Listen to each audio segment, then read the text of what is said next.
He answered the door in a moo-moo and dirty sneakers. Yes, a couple of years ago, I had to serve this man about an hour and a half away from where I live because his wife was serving him with divorce papers for cheating on her for the third time with his secretary.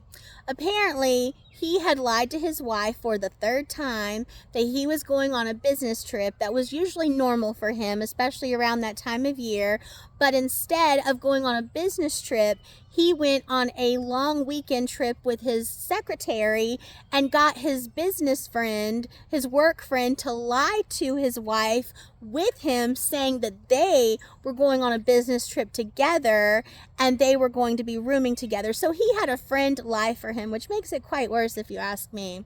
Well, I tried to serve this man 3 times in 2 weeks and I was having no luck. So I just crossed my fingers and toes and drove up to his house on a late Saturday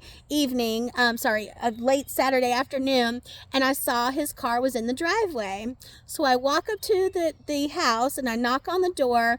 The man answers all grumpy, "What do you want?" But you can't see his whole body. All I see is his face cocked to the side out of the door and one foot in a dirty sneaker, and I see a very floral hem, and I'm like, that's interesting. Maybe he's got like a blanket or something. Then I tell him, "Sir, I'm here to serve you divorce papers." He loses it on me, swings open the door. "That bitch ain't leaving me. She ain't got no money, and I'm certainly not giving her no damn alimony. She wants a sugar daddy."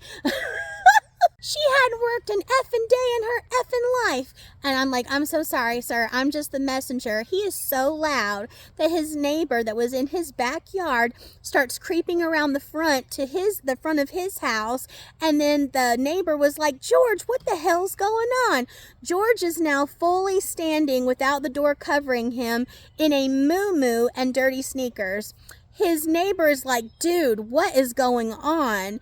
And then George proceeds to tell us that his wife found out that he lied about being on a business trip with his business friend and instead was with his secretary, and she decided to donate all of his clothes to Goodwill while he was away. And it gets better.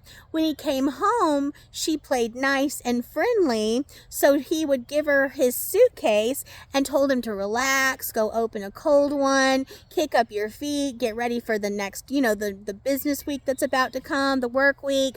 And he did that, and apparently while he was doing that, she was upstairs packing her bags to go to her sister's, also taking his luggage with her to donate that luggage to Goodwill. So he had no clothes of his own except for the underwear and the t-shirt he was wearing when he came home and stripped out of his clothes to chill. Yep. I was shocked that he was divulging all of this to his neighbor, but maybe they were closer than I thought. Then I start to turn around to leave after getting all this tea, and he realized he just told me all his business and I'm a complete stranger. Then he was like, "Wait a minute, I didn't mean for you to hear all that shit. Come back." And I'm like, "No, sir, you've been served. Have a nice day." He throws his phone at me and it hits me in the back of the shoulder blade. Didn't hurt whatsoever. But karma's a bee, because his phone bounced off my shoulder and hit the center of a rock. Like the phone center hit a rock and shattered the screen and was no longer able to be used. Then, of course, that's my fault. And he starts freaking out on me. "You broke my phone. You broke my phone." I'm like, "No, sir. You threw your phone at me and it bounced off of me and broke. So you broke your phone." And the neighbor was like, "George, calm down. Like, we're going to take care of this." He's like, "I can't call Veronica now." That was his secretary. "I need her to go get me clothes. Now how am I going to call Veronica?" I'm like, "Have a good day."